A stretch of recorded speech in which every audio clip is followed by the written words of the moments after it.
Well, hello, and welcome to episode 8 of the Wright County Restoration Podcast. My name's Sam.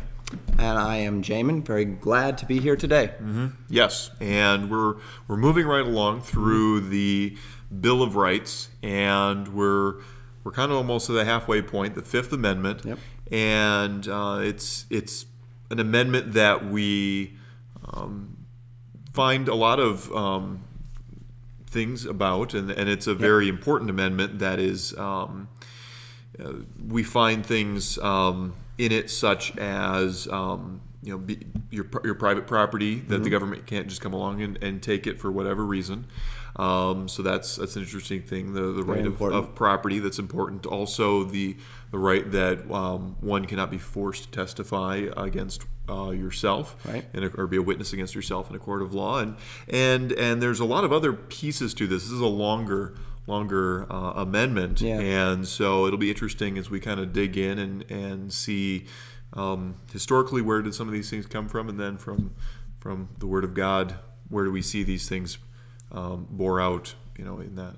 Absolutely, and I can only imagine in many cases that this particular amendment was kind of an amendment built out of some real, I guess maybe what we might call some scars or some wounds, the frustration of many different circumstances and scenarios where people had to deal with seeing their friends, seeing their loved ones go through the judicial process, the legal process, and maybe coming out on the other side with a good deal of frustrations, and then drawing from that a measure of determination as to what needs to be in place in order to protect people from the dangers of a judicial system, while simultaneously elevating law and order, which I think is really important. Right. So Right, let's go ahead and read the Fifth Amendment. I'll read it, and then we can kind of talk through a little bit of its history, some biblical things, and then maybe get a little bit more higher level thought process as it relates to liberty. A little bit of what we kind of talked on last week, but maybe dig a bit more into it. So the Fifth Amendment to the Bill of Rights in the United States Constitution: no person shall be held to answer for a capital or otherwise infamous crime unless on a presentment or indictment of a grand jury, except in cases arising in the land or naval forces or in the militia, when in actual service in time of war or public danger. Nor shall any person be subject for the same offense to be twice put in jeopardy of life or limb, nor shall be compelled in any criminal case to be a witness against himself, nor be deprived of life, liberty, or property without due process of law, nor shall private property be taken for public use without just compensation. So here we have the Fifth Amendment, and there's a lot here, and like you said, it's not even just necessarily all about the same thing. Very similar to the First Amendment, where we had some very separate and distinct ideas. We see some very separate and distinct ideas here. Yes. So let's begin to kind of chew it one piece at a time here.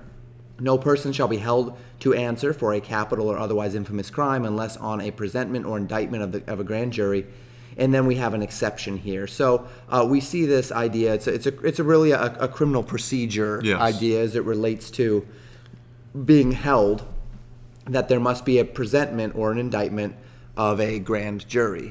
And so this would be the idea that a person cannot be held indefinitely without being charged. Absolutely. Right. And very important that there can't be a legal loophole whereby without the amount of evidence necessary in order to actually bring charges before a person, a law enforcement agency could just have a person sit in jail in perpetuity until such time as either they find the evidence that they want, or simply out of revenge for not being able to find what they want, ruining a person's life, stripping from him his life, while simultaneously not having what's needful or necessary in order to prove anything. Absolutely. And that's what we see happening in many of the European countries that the founders came from. One of the big things that really inflamed the French people during the French Revolution, we've talked about that before, was this infamous prison, the Bastille. And you'll see pictures of the storming of the Bastille and paintings and that type of thing. And if you ever go to Mount Vernon, in the little hallway in the middle of Mount Vernon, there is the key to the Bastille. The prison is no longer around. It was torn to the ground. But in that prison, the King Louis the 15th and 16th put people in there with no charges and just left them there to rot. Right. And that was the prerogative of the monarchs at that time. And we also see this similar things happening in England. There was a little more due process, but still you could be tried, you could be tortured, trying to get information about yourself or trying to give information about others. And so these were things that the founders had left, or their fathers had left, and it was something that really was near and dear to their heart. And we can see that bore out here, that there has to be a due process. There has to be a clear-cut way of going about things. And it's interesting that there is an exception for military. And we see this throughout American history, that the military has a little bit different code. Justice may be, in a sense, a little bit swifter in some cases, and there's a little bit different there. But it's but for your average citizen, there has to be that indictment by a grand jury to hold someone with prison or even giving the death penalty. Right, and we see that even in a jail type setting where there is a cutoff, a limit to how long they can be held without having their day in court and the various elements in order to keep people from being just put into the memory hole of society and being tucked away. And it is interesting to have this exception. I think that this is a really good example in the Fifth Amendment of where we can see an instance where we see here there's an explicit statement of in the land or naval forces, or of course in the militia, and so we see them perhaps presume upon the nature of a military being brought together, being put together at some point for some reason. Of course, we considered last week and the week before that they were probably not thinking about standing army for the United States of sort, but still recognizing a military, and then it being made up of men, presumably from these militias, and then these militias at other times. But what I really think is interesting here is, of course, we don't see air forces here, because we're nowhere near flight yet.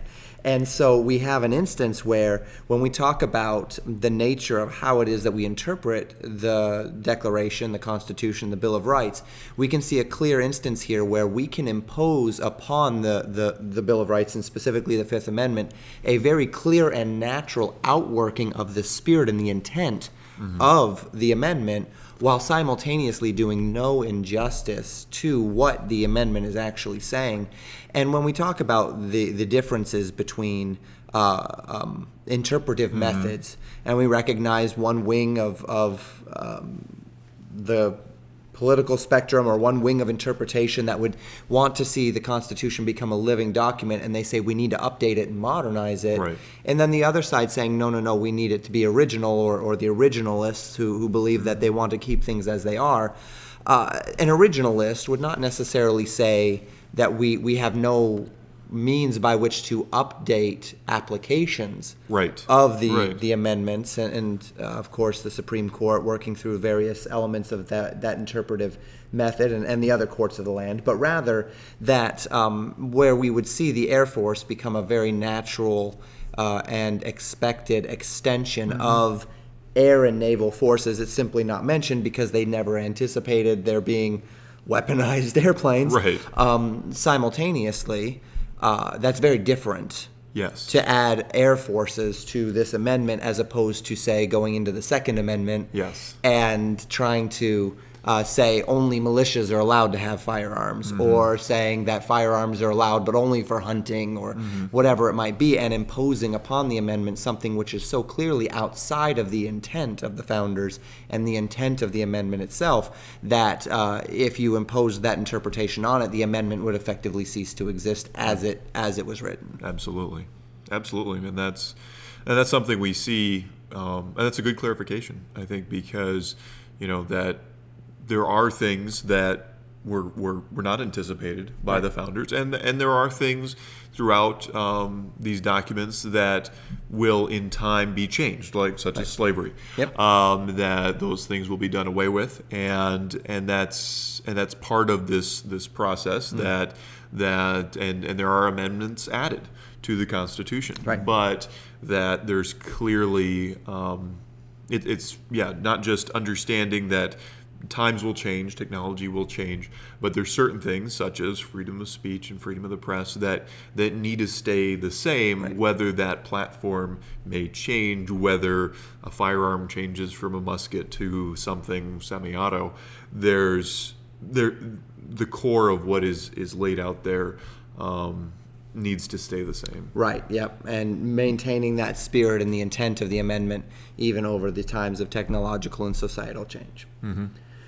Nor shall any person be subject for the same offense to be twice put in jeopardy of life or limb. Now we call this, we have this in our legal system as double jeopardy. Mm-hmm. And where a person cannot be tried twice for the same offense and found guilty the second time where they were found innocent the first. Once again, we see here a legal expectation whereby what we don't want to see is all of these protections put in place. And so because of the protections put in place, a man is declared not guilty and he's able to go free. And so the system of law decides we just need to work a little harder and keep attacking him over and over and over again. And in a sense, this might actually do the same thing as that first element of the Fifth Amendment, being held to answer for these crimes unless presented by a grand jury. Where a person is held in perpetuity, in the same sense, being brought to court again and again and again in perpetuity, having to pay the legal fees and whatever else, would be another tactic whereby a man could very easily be broken, though perhaps there is no evidence with which to actually cause him to be found guilty. Right. Yeah, and that's like I said before, there was quite a bit of history before this, and still in many countries they don't have that kind of freedom. Right. There is a definite, the government does have quite a number of ways and tools, and whether causing you physical harm or just dragging things out, as this would be just charging you over and over again, using up your resources in a legal system to basically at a certain point you holler enough, in a sense, and tell them what they want to hear, or give up information, or give up someone else that they're trying to get, and that's clearly something that the founders wanted the citizenry to have freedom above being able to catch every single criminal, and being able to, in a sense, bring every criminal to justice. It was better that innocent people were not punished and harassed by the system. Right, and that comes with the natural likelihood, as we talked about last week with the Fourth Amendment, that does mean that some guilty people are going to walk free. That's true. And this is a difficult balance in any society, but it's a balance that's made easier in a society that recognizes the justice of God.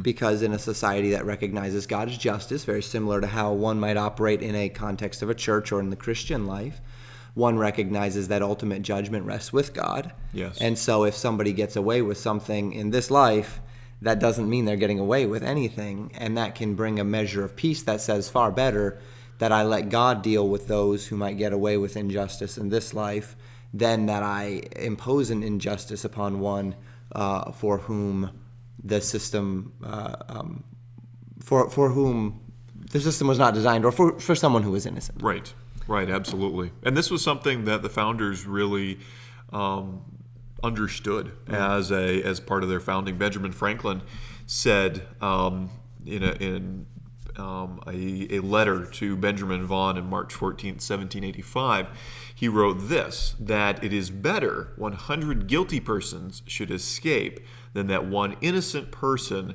should suffer, is a maxim that has been long and generally approved. So it was an idea that this was a system, yes, it was designed that if someone is caught doing something wrong and that there is sufficient evidence to try them and punish them, that system is there. Yep. But there's also not a system where the government is so oppressive, and that, we even see it today, Right. in our media there tends to be an outrage when the tragedy happens, some sort of bombing or shooting or something, and there comes out information that maybe there were some little hints. The neighbors saw something, Right. or something was reported to the FBI but it was never followed up on, and those kind of things, and errors do happen. But there is also an understanding in our country that it really, as the way the founders laid it out, that it is better that, for every call, every tip, if that turns into a no-knock raid and the SWAT team barging through your door just because someone thinks that you are doing something suspicious when, it may be something completely harmless, Right. that, living in fear that, the government could come and harass you for doing something harmless, but someone suspected you of something or wanted to retaliate in some way. Well, let's move on to the next phrase here in the Fifth Amendment. Speaking of any person, nor shall be compelled in any criminal case to be witness against himself. And of course, we're talking about that here, which we often see in court cases when a person would plead the Fifth. Yes. And when I was younger, and I think it's somewhat common to think of it this way, I always thought that, well, if a person is going to plead the Fifth, that must mean that they're guilty and that they don't Right. want this evidence in court against them. But that's not necessarily the case. There's any number of times or circumstances where a person might be innocent, but might, through a measure of circumstances, incriminate themselves by giving an answer, make themselves look in a certain way as if they are guilty, and so they have the right to not incriminate themselves. Yes. And in many cases, this might mean that we lose the opportunity to see someone incriminated that is guilty. But again, this time, and I think the Benjamin Franklin quote is interesting in that it seems very apparent that what was laid down in the Fifth Amendment is something that, as far as jurisprudence had been and the law and the legal minds, this had been established for some time. This wasn't a new thing. This is laying down something that society as a whole, the Western world, had established for a while. Yeah, absolutely. And I think it's something that they really brought into its own here in these documents, where there's definitely a love of liberty, a love of freedom, and a true desire to not see this Constitution and this new government system that they kind of created to be used as a club against the people. Right. That it was something that the people should have a protection to not have to have this have to testify against themselves, to give information about themselves or someone else, and that was something that's clearly laid out here. Yeah, and then of course this also speaks to the Miranda warnings that police officers have to give when they arrest. You have the right to remain silent. Anything you say can and will be used against you in a court of law. And this idea is that you have the right to not self-incriminate. Right. And so you keep your mouth shut and you have every right to not speak. There's no obligation for a person to dig their own grave in our legal system, at least with the words that come out of their mouths. Yes. Yeah. Okay, so this final little bit here. Again, speaking of, nor shall any persons is our reference, nor be deprived of life, liberty, or property without due process of law. And there's one more about public private property being taken for public use, we'll talk about in a moment. But this next one here, being deprived of life, liberty, or property without due process of law. And of course, this is the clearer part of the due process amendment. Yes. As it would relate. We did talk before, and maybe a little bit of muddying of the waters and the overlapping, the difference between an indictment by a grand jury for a capital crime. Right. And then here, a little bit more of a person sitting in jail, not just a capital offender, but anyone being deprived of life, liberty, and property without due process. Yeah, and it's definitely something that they were passionate about, preserving one's life, liberty, and property, and that's something even in the first drafts of the Declaration of Independence, there is a clear where it reads life, liberty, and the pursuit of happiness. Right. But originally that was life, liberty, and property. Yeah. And they tweaked that end part. But property was something that was very important to the founders, having private property ownership. And it was a very big deal back in those days. Yeah.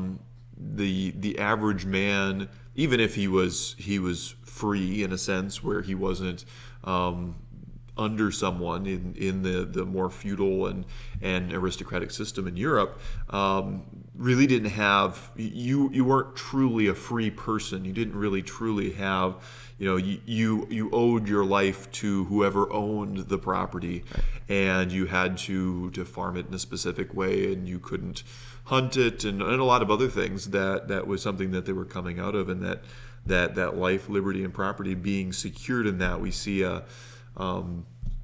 they talk about each man by his own hearth and fireside kind of idea in the founders, and it's kind of hearkening back to a biblical idea of sitting under your own vine and fig tree. That in an ideal world, that was something that was used and talked about to the Israelites when they were coming into their land. That was the ideal of perfect peace and prosperity, was where each man didn't owe anything on his property. He could sit, he could relax under his own vine and fig tree, that being the means with which they could have food and enjoyment in life, and that those things were very important. That personal ownership was a big deal. Yeah, so this idea that you eat of the fruit of your own labor, that you live by the sweat of your own brow, and that you have a piece of property that you can place your name upon, and that is yours, and that no man has the right unto. And this is something, again, that we might see, we have seen fall out of favor in our time today. And I wonder if the recognitions, the failure to recognize life, liberty, and property as elements of value have played part and parcel to the nature of the lack of Fifth Amendment due process, say in the Title IX kangaroo courts of the university system, or the Me Too movement, even, in the way that you're really guilty until proven innocent within these, and even the media, where they used to have scruples as to what they would publish as it related to making sure that a person was well implicated before they would publish their name. Now the media puts speculation out on the internet and says we speculate these things, and a man may not be guilty of anything but could lose his job, could lose his family, could lose his position, could lose his tenure, could lose any number of things simply by virtue of the accusations that have been placed against them. And it may be that a failure to appreciate life, liberty, and property is also bringing a failure to appreciate the due process of law that was intended to secure life, liberty, and property.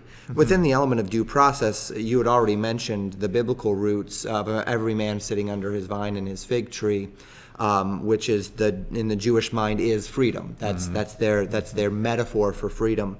We also do see in the Old Testament as well as in the New this idea as it relates to being innocent until proven guilty. In Deuteronomy chapter 17, verse 6, the Bible says, and this is within the law of Moses, at the mouth of two or three witnesses, 2 witnesses or 3 witnesses, shall he that is worthy of death be put to death, but at the mouth of one witness he shall not be put to death.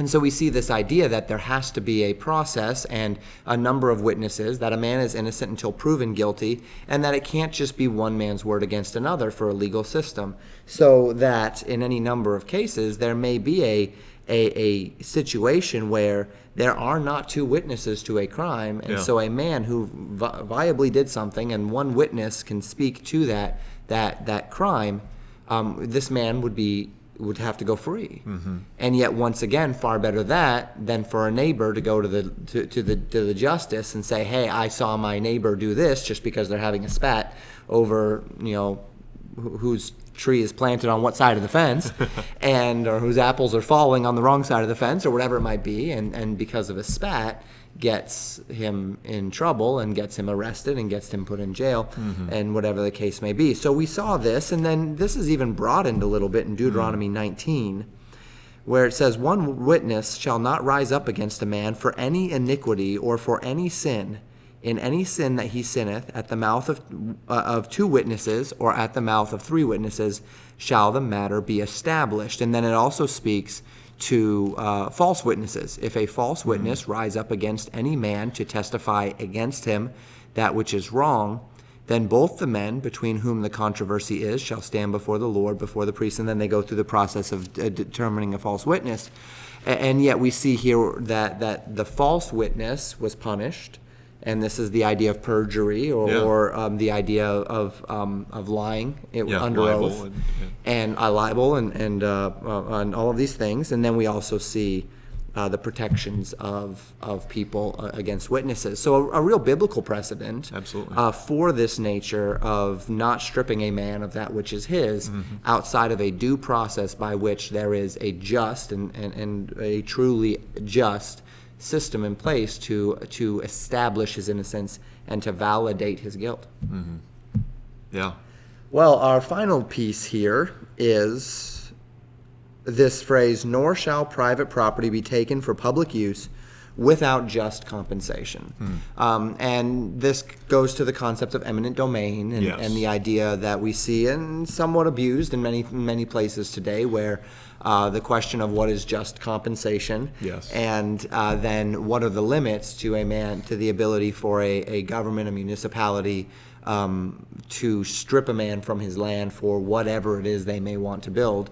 We know that this has benefited the nation in many ways throughout time, as we think of the highway system that has been put in place in our country, and the ability to get from point A to point B has been greatly increased by the fact that we don't have to wind roads around hundreds of miles of owned property and the like. And yet there's also some interesting implications to the concept of eminent domain and the takings of various territories.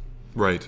Well, and with anything, there can be definite abuses that happen with a system in place, but there is, clearly here there needs to be just compensation for that property, and in a way they're definitely, from the founders' point of view, they probably had no idea of the amount of property that the federal government would own at this time, and that's a kind of an issue for another time.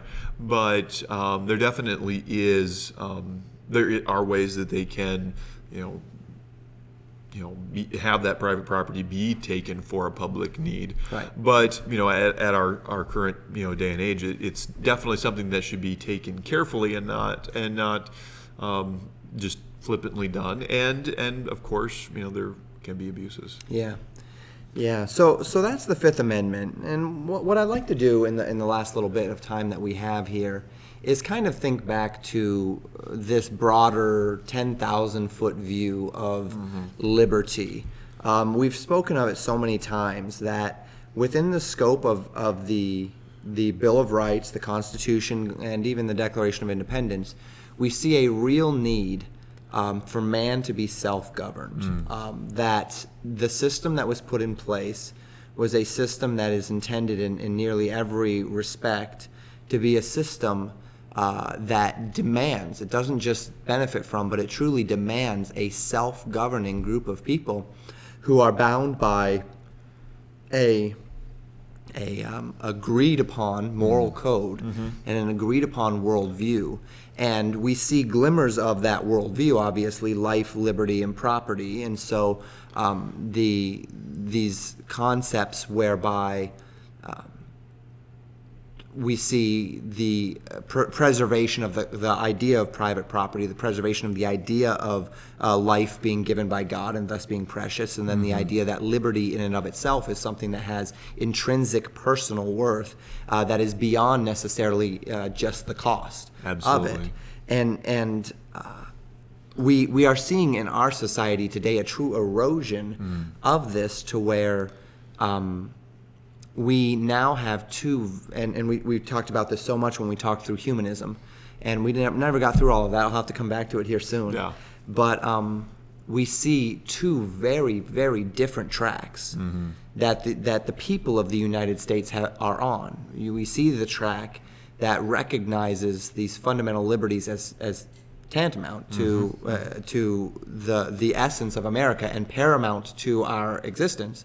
And then we see another track that believes that the founding documents are now outdated and that there is a new system that needs to be put in place that is not built upon life, liberty, and property, but is rather built upon community and not shared values, but simply shared economics, really. Right.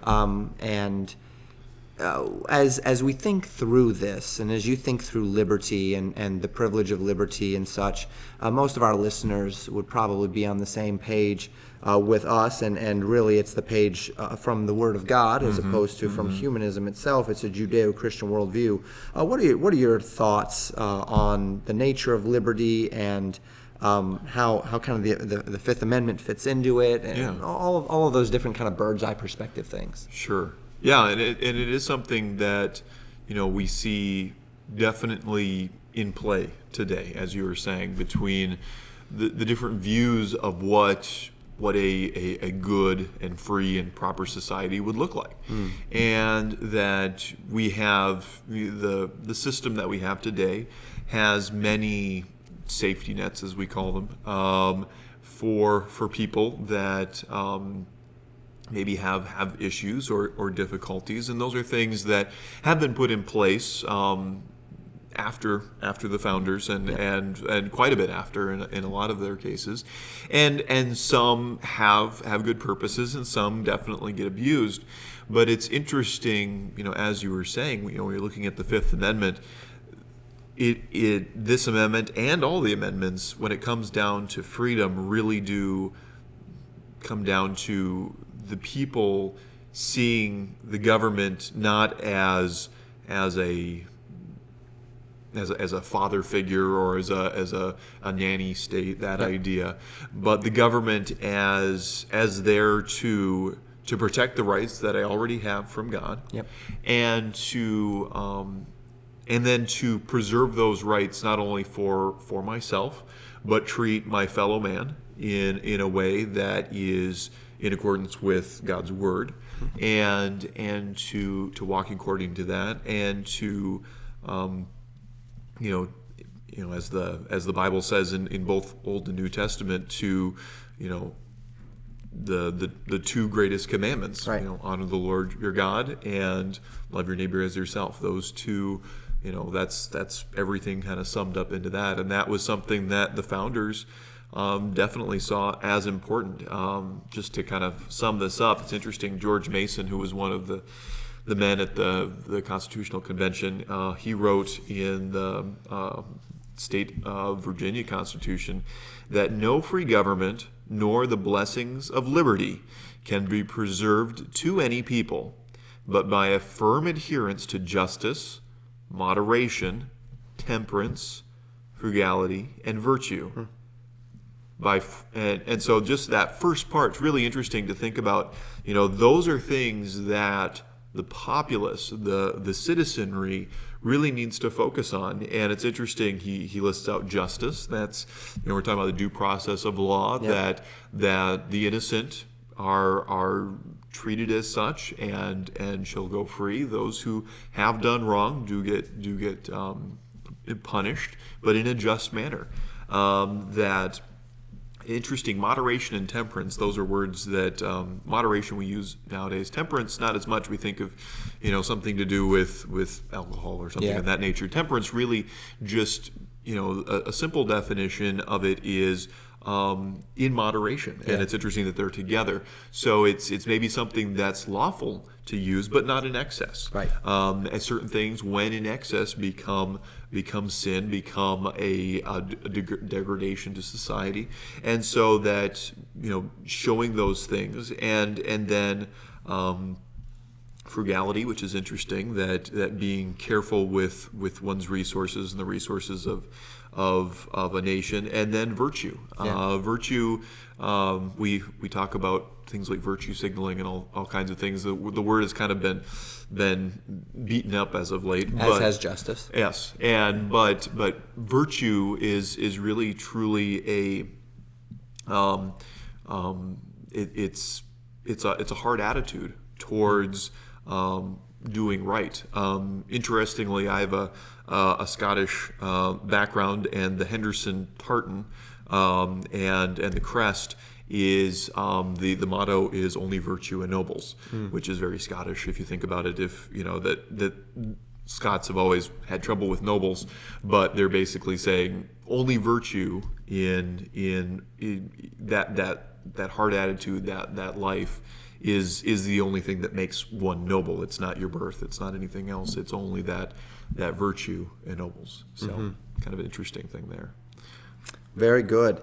Yeah, as I think through it, the points that you hit are very well taken, and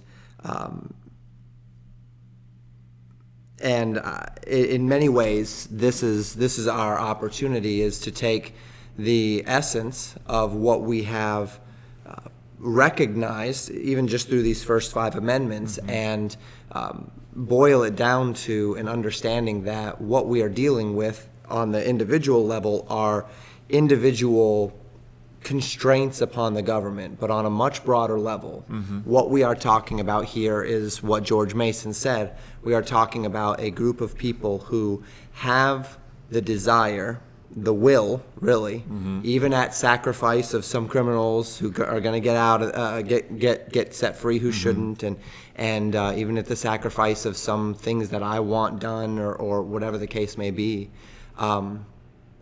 That we are a people who are willing to self-govern, and govern in a manner that is virtuous, govern in a manner that is temperate, govern in a manner that is frugal, govern ourselves in this way, lest we have to be governed.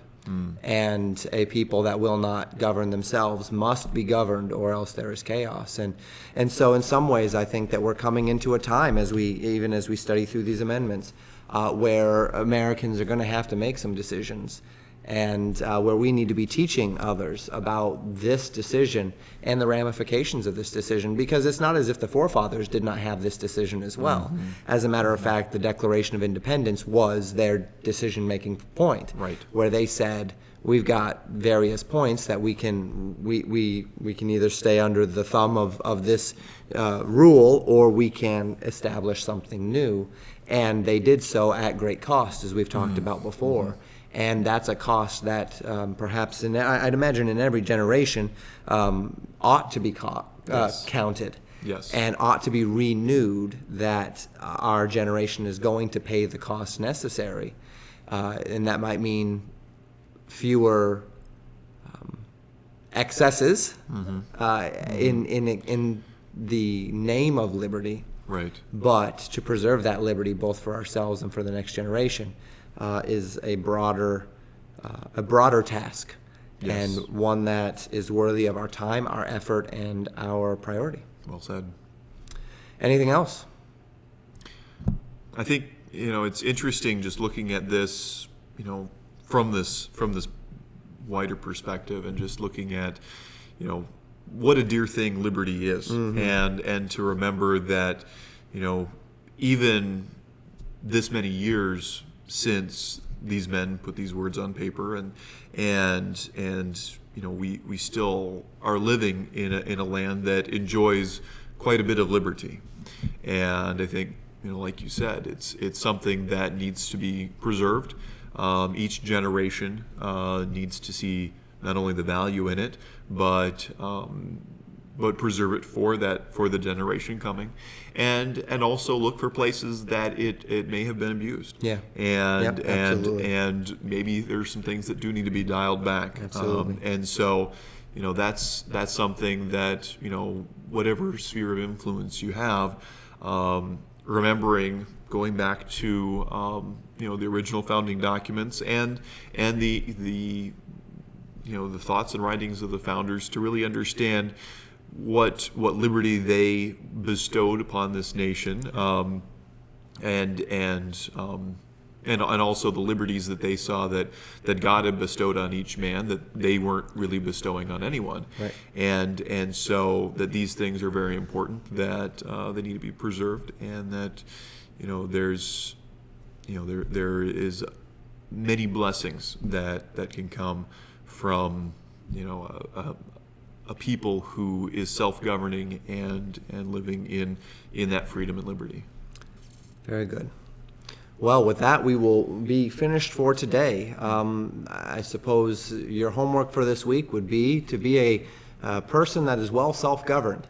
And it is only in that sort of a system that the system that has been, or only through those sorts of actions, that the system that we have in place here can function and can function properly.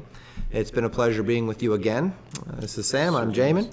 And if you have any questions, comments, interests of the sort, send them to WCRP, Wright County Restoration Project, WCRP at legacybaptistchurch.net. We'd love to hear from you, love to answer your questions. Like, subscribe on YouTube, podcast, and we will look forward to continuing to send along content, things to think about, and then answering any questions that you might have in the future. Thanks for being here. See you next time.